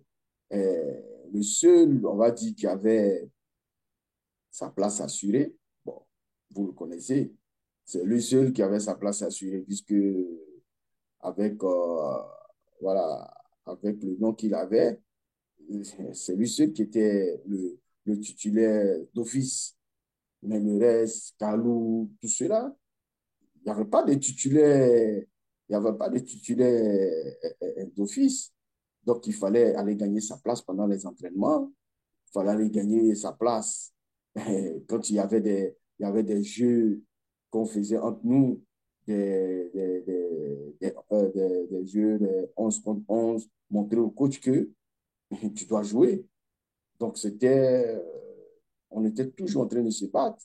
Et puis, c'était une concurrence saine. C'était pas une concurrence où il y avait bon, des gens qui étaient pas bien. Non, c'était une concurrence saine. On était d'abord des amis. Après, quand nous, on a su, comme moi, j'ai su que je devais aller retrouver Aruna à Lens, je n'ai pas hésité à partir, puisque On était d'abord des amis, et puis après, voilà, on devient des coéquipiers. Donc, il y avait une concurrence saine. Et celui qui méritait jouait. Mais il fallait mériter parce que les noms qu'on vous cite, si tu n'es pas bon, tu joues pas là-bas. Oui, tout à l'heure, tu as dit que vous étiez des amis. Mais pourtant, pardon, il y a généralement des bruits qui disaient que comme quoi il n'y avait pas d'entente, c'était les académiciens d'un côté, les autres de l'autre côté. Est-ce que c'était seulement des bruits de couloir ou bien est-ce qu'en toute franchise, il y avait quand même de la rivalité entre les bords? Non, on était des amis. Mais c'est vrai aussi que quand Jean-Marc Guillou venait, venait rencontrer, venait en équipe nationale, la majeure partie du temps, il prenait de côté les joueurs qu'il a formés. Donc, à partir de ce moment, bon, les gens qui sont à côté voient que il y a les joueurs académiciens qui sont à un côté, mais ils n'étaient pas à un côté. C'est quand leur coach arrive qu'il les réunit tous et puis parle avec eux. Ben bon, après, nous, on ne regardait pas ça parce qu'on est tous des professionnels. Et puis, on trouvait ça normal qu'il vient prendre les nouvelles de ses poulets. Mais ça n'impactait pas sur le groupe pour dire que le groupe vivait mal et tout. C'est vrai que dans tout groupe, il y a souvent des tensions. Même en équipe de France, vous voyez, même l'équipe de France, en ce moment, il y a des tensions. Donc, dans tout un groupe, il y a toujours des tensions. Donc, voilà, nous, on n'avait pas dérogé à ça. Donc, il y avait des tensions entre nous, quelquefois, mais c'était pas ça n'allait pas plus loin que ça, en fait. Voilà, quoi. Alors toi, c'est quoi le meilleur moment que tu as vécu en équipe nationale? Après, je peux en citer pêle-mêle, on va dire. Il y a eu peut-être la CAN 2006, il y a eu la Coupe du Monde 2006. Mais toi, précisément, sincèrement, c'est quoi le meilleur moment, ou du moins, en tout cas, c'est quoi la plus belle période que tu as vécue en équipe nationale de Côte d'Ivoire? Moi, j'ai eu deux périodes que j'ai beaucoup aimé en équipe nationale. Mon premier match, parce que j'étais l'inconnu dans le 11 de départ. On savait, j'ai joué ici, mais j'ai joué en équipe nationale cadet junior, on ne connaît pas qui a calé. Et fait un match contre une équipe comme l'Afrique du Sud, qui était un gros morceau.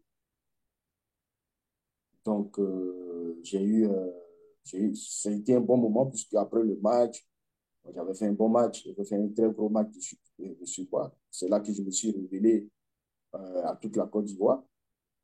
C'est de là que la flèche noire là, est venue. Donc ça a été un moment inoubliable pour moi. Et puis bon, voilà, le meilleur moment, c'est le fait de se qualifier. C'est pas d'aller en Coupe du Monde, mais c'est le fait de se qualifier. Dans la situation dans laquelle nous étions, on n'avait que 20% de chances de se qualifier. Avant le match, nous, on était déjà éliminés parce on va au Soudan en se disant, bon, les gars, on va jouer, on va juste jouer pour jouer. Il y a d'autres joueurs même qui ne sont pas venus. Il y a d'autres joueurs qui n'ont pas cru aussi. Donc, ils ne sont même pas venus. Il y a d'autres qui ont préféré déclarer forfait et ne pas venir. Mais nous sommes allés en se disant, bon, on va jouer, on va gagner, et puis on va rentrer à la maison. Du Soudan, chacun va prendre son vol et puis va rentrer dans son club tranquillement. Mais après, comme le football reste le football donne des émotions incomparables. Donc, le football nous a donné une émotion qui va rester dans la tête, je pense, de tous les joueurs. Hein. Voilà, première Coupe du Monde pour le pays. Je pense que c'est venu ici, l'accueil qu'on a reçu avec, on va dire, je ne sais même pas si c'est tout Abidjan qui est venu à l'aéroport. Tellement il y avait du monde, tellement On pouvait, de l'aéroport au rond-point à Kouaba, on a mis pratiquement 3 heures. Donc, voilà, ce sont mes deux moments forts que je retiens en équipe nationale. Alors, j'aimerais qu'on revienne ensemble sur ton départ de la sélection, qui à mon goût me paraît, je vais dire, un peu comme une symphonie inachevée. En fait, tout à l'heure, tu as parlé de, qu'on le veuille ou non, hein, il y a forcément des pros, des fois, qui viennent, en fait, qui choisissent les matchs. Qu'on le veuille, c'est pas moi qui ai créé ça, c'est pas moi qui vais changer ça, en fait. Il y en Ça, c'est ça. a qui choisissent des matchs, il y a des matchs, ils préfèrent, ils viennent, il y en a, ils préfèrent, il y en a... Bon, ça a toujours été comme ça. Mais tu fais C'est partie ça. de ceux qui restent, qui défendent les couleurs de la nation lors des éliminatoires combinés Cannes et Coupe du Monde 2010. Mais tu ne te fais pas finalement sélectionner en fait. Que s'est-il passé réellement avec Vaïd en fait? C'est quoi en fait, je veux dire, la base ou la source de ce problème-là en fait? Au fait, on avait des qualifs après la CAN en 2008, là, au Ghana, là. On avait eu des qualifs. Donc, les qualifs, il y a eu, comment on appelle ça, euh, on s'est retrouvés, je crois que c'était sur Paris. Vaïd a fait une sélection de joueurs et la majorité, je me rappelle qu'on devait aller jouer un tournoi au Japon. Donc, la majorité des joueurs ne sont pas venus. Il avait fait un groupe, je crois, de 26. Je crois on est parti peut-être à 18 ou 19. Et, et je ne sais pas, il y a un joueur là, Seydou Kone ou même Seydou Kone, je ne sais pas aussi, qui a joué au Japon. Mhm.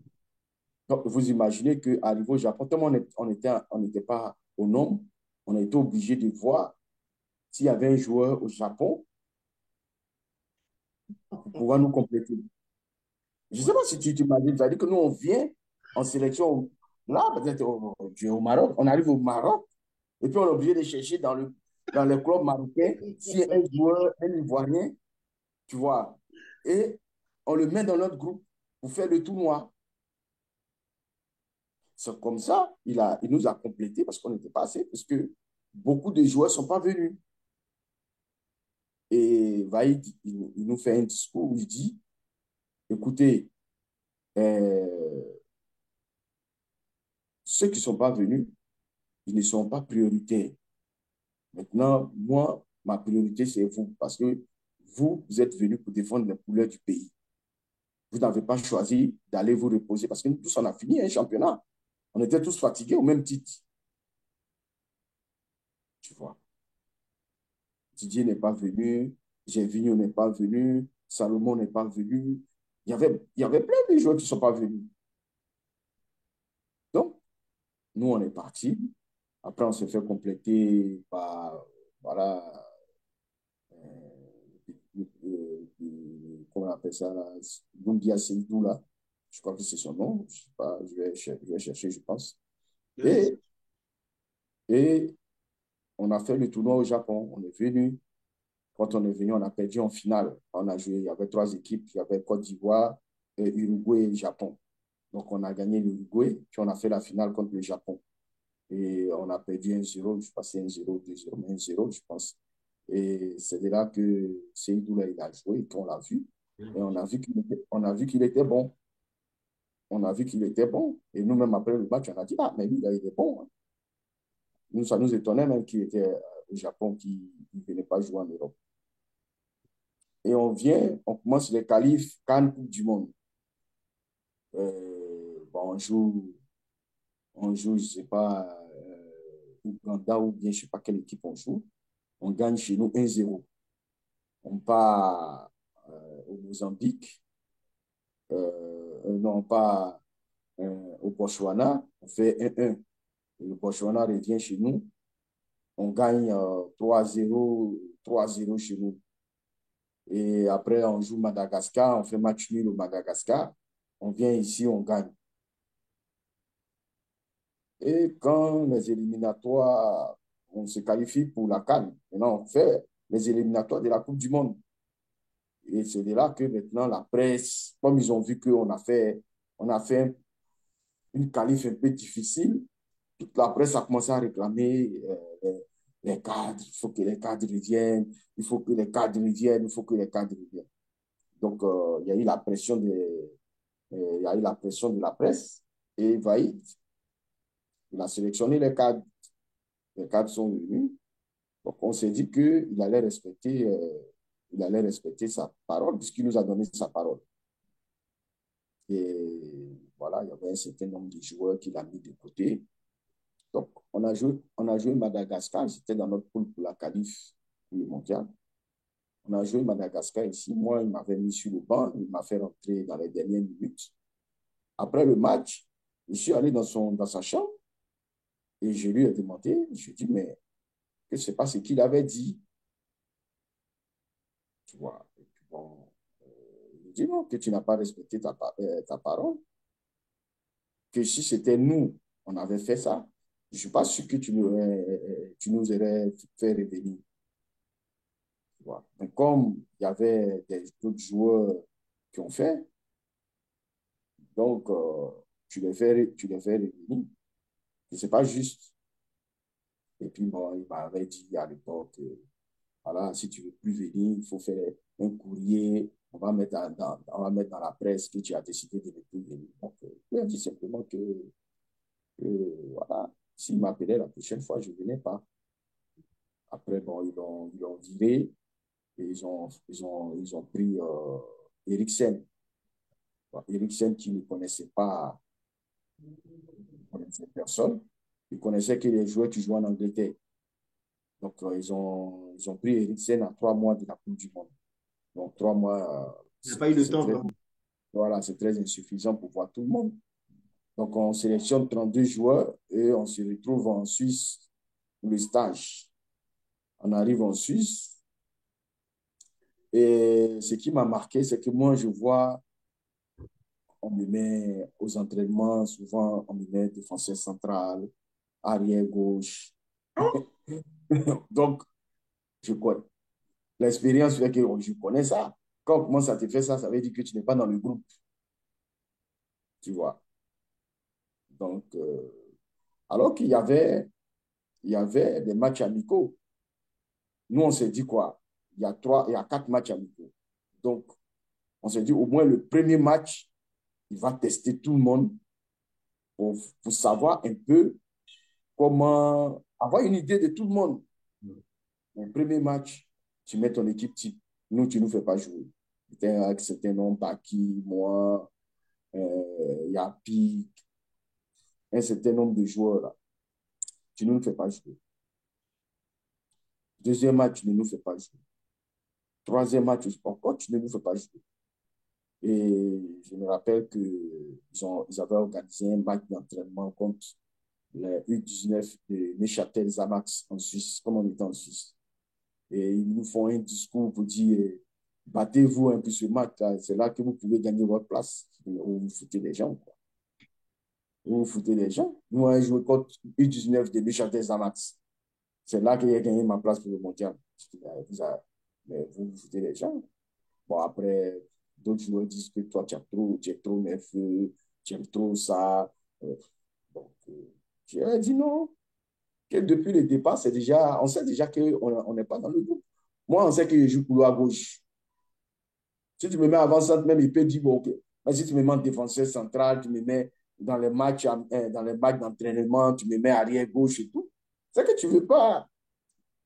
Alors qu'il y a déjà 2 arrières gauche qui sont là. Il y a Chico et puis il y a Boca. Donc, si tu me mets arrière gauche, c'est que tu ne comptes Voilà. pas. Tu ne Soit comptes il ne te pas. connaît pas, ou bien il ne te veut pas. Après, on ne va Voilà. pas se fourvoyer, on ne va pas se mentir. Je Soit il ne pense te que connaît pas ou il ne te veut pas. Tout voilà, simplement. la Fédé a dû lui donner la liste. La liste des 23 était déjà faite. Ils nous ont juste dit venez, juste pour faire le nombre. Sinon, la liste des 23 était déjà faite. Donc, voilà, Et toi, c'est. après ça, Mhm. j'ai Dis-moi, dit, vas-y. après ça, j'ai dit, il y a eu une réunion pour nous annoncer qu'on n'était pas dans le groupe. Et puis, ils ont demandé Ils ont demandé ce que nous, on en pensait et tout. J'ai seulement dit que c'est dommage parce qu'on ne nous a pas laissé le temps de nous battre, puisque les matchs passaient au pays. Et je sais que si on jouait, ça allait mettre la pression. Et ce que vous avez choisi, peut-être que ça allait mélanger vos plans.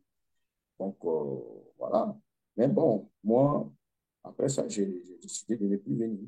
J'ai dit non, je vois il y a trop de politique dedans. En fait, moi, je n'étais pas venu à l'idée qui est tous ces gens de trucs, les gens de la fédération qui se mélangent.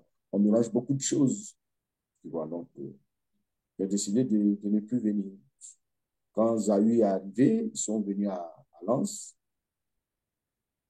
Au moment où ils devaient prendre Serge Aurier, ils sont venus me voir pour savoir s'il avait changé d'avis. J'ai dit non. Et je vous ai dit que je ne venais plus.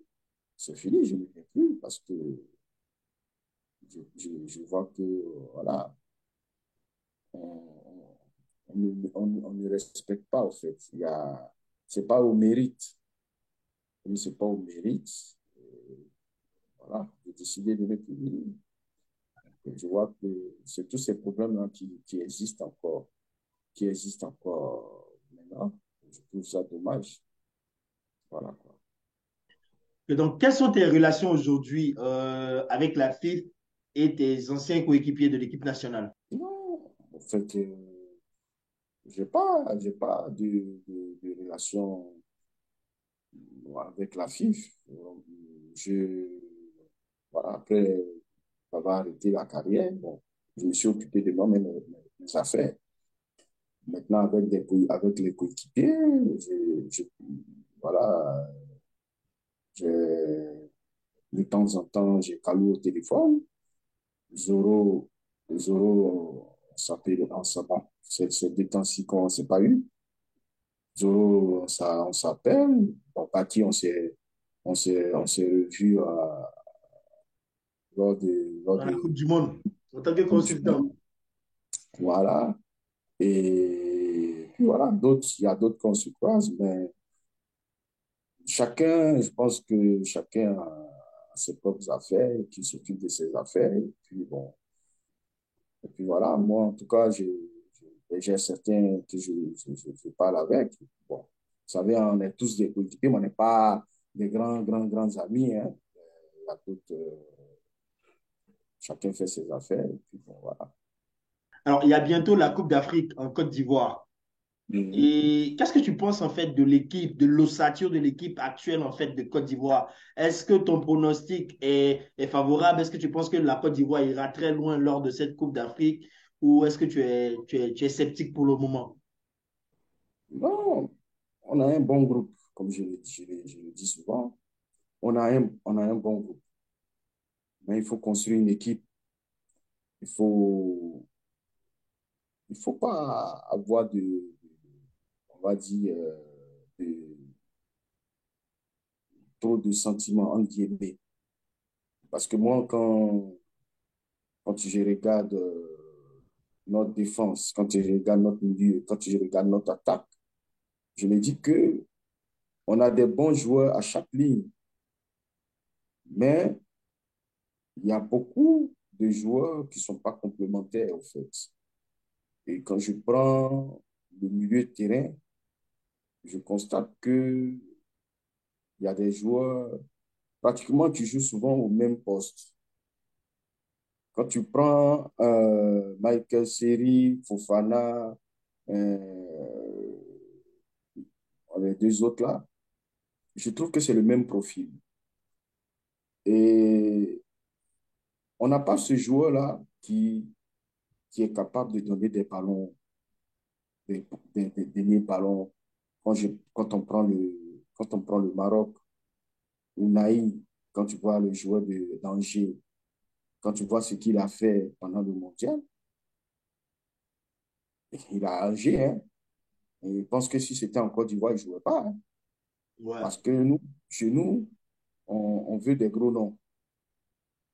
Mais on a des joueurs il y a des Ivoiriens qui jouent en D2. Il faut sillonner partout. Il ne faut pas forcément vouloir faire jouer Franck Kessé un Fofana, et puis Sangaré dans le milieu de terrain. Il faut chercher ce joueur, parce que moi, je suis attaquant. Et si à chaque fois, je suis dos au but, ou je suis en train de me battre, vous voyez, c'est un peu compliqué. Ce qui fait que quand on croise les équipes qui ont, qui ont de la qualité, quand je me rappelle la CAN quand on a joué et où on a perdu contre l'Égypte. Quand tu regardes dans le milieu de terrain, tu as Sangaré, tu as, comment il s'appelle, euh, le joueur de Barcelone. Bon, quand tu as tout cela au milieu de terrain, mais nous, les attaquants, comment nous on reçoit le ballon? Tu as un attaquant comme Haller. Haller, ce n'est pas le joueur qui va venir te faire 10 passements de jambes comme Kylian Mbappé pour pouvoir marquer. Alors, lui va aller dans la surface de réparation. Et puis, voilà, il y a un centre qui vient, il coupe de la tête, il marque. Et il y a un ballon qui traîne, il frappe, il marque. Mais il faut le mettre dans les conditions pour qu'il marque. Vous voyez? Et quand on regarde en défense, quand on a des joueurs, on a des joueurs souvent d'autres qui n'ont pas de club, on les fait jouer, ou d'autres sont un peu en difficulté dans leur club, on les fait jouer parce qu'on dit c'est des, c'est des anciens. Bon, je pense qu'à partir du moment où on va construire une équipe, on va aller loin, puisque il y a des gros joueurs. On a de gros joueurs. Donc, pour moi, il faut juste que le coach voilà, mette des joueurs à leur place, mettre des joueurs à leur place et chercher des, même dans le championnat de Côte d'Ivoire. Il faut se regarder dans le championnat de Côte d'Ivoire. Il faut regarder dans les pays africains. Il y a des joueurs ivoiriens qui jouent.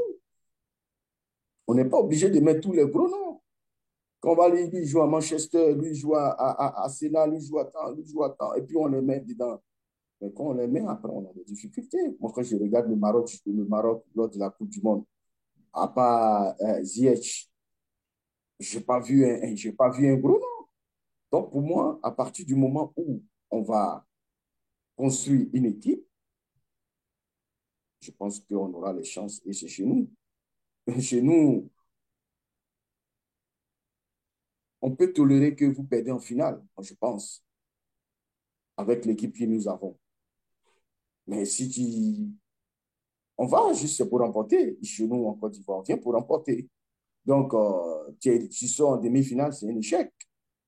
Donc, pour moi, je pense qu'il y a un gros travail au niveau de la fédération. Quand tu regardes la CHAN, moi, je regarde la CHAN et j'apprends que 11 joueurs sont issus d'une même équipe. C'est pas normal. Donc, nous tous, on joue là. On n'a pas de chance de pouvoir jouer, de pouvoir jouer. Vous voyez? Donc, c'est cette politique il faut changer. Vous voyez? C'est cette politique qu'il faut changer parce il y a beaucoup de joueurs. Ben, vous créez des frustrations. Moi, je joue en Côte d'Ivoire, c'est pour avoir la chance de pouvoir participer à la CHAN, avoir la chance que des clubs puissent me voir aussi pour pouvoir atteindre un autre cap. Bon. Si sur 23 joueurs, il y a 11 joueurs qui sont issus d'un même club, ben il n'y a plus de club il y a plus de club en Côte d'Ivoire. Vous voyez? Donc, je pense que, voilà, au niveau il y a trop de travail à faire. Je crois que la fédération doit essayer de s'appuyer aussi sur les anciens que, les anciens que nous sommes. Chacun peut donner des idées que, voilà, le football ivoirien avance parce que si on ne fait pas quelque chose, c'est pas bon. Je pense que c'est pas bon. C'est ce qui fait qu'aujourd'hui, il y a trop de divisions entre nous quand on regarde ce qui s'est passé lors des élections. y a trop de division entre nous. C'est la division qui fait qu'aujourd'hui, on le ressent dans les résultats de l'équipe nationale. La flèche. Vraiment, merci de m'avoir accordé ton temps. J'ai passé un super moment. Est-ce que c'est le cas pour toi? Est-ce que tu as kiffé? Est-ce que tu t'es ennuyé ou c'était comment en fait? Non, jusqu'à il a oublié même que l'heure est passée. Ah ouais, ben je suis content. Pareil pour moi, franchement. Ça a été vraiment un moment, mais vraiment de détente et de bonheur. Je te remercie de m'avoir accordé ton temps. Je te souhaite beaucoup de bonheur pour ta fondation, pour tes activités. Et aussi, surtout, beaucoup de courage à Aaron et à ses deux frères. Et après, on les souhaite au moins, on souhaite avoir un des possibles à aller. Même si on les a pas au moins un. Il n'y a pas de souci, il n'y a pas de souci. Allez, porte-toi bien, je te souhaite un bon week-end. Bien de choses Merci avec ta famille et puis on est ensemble. Allez, ciao. Merci. Porte-toi bien. Au revoir. Ciao, ciao. Ouais.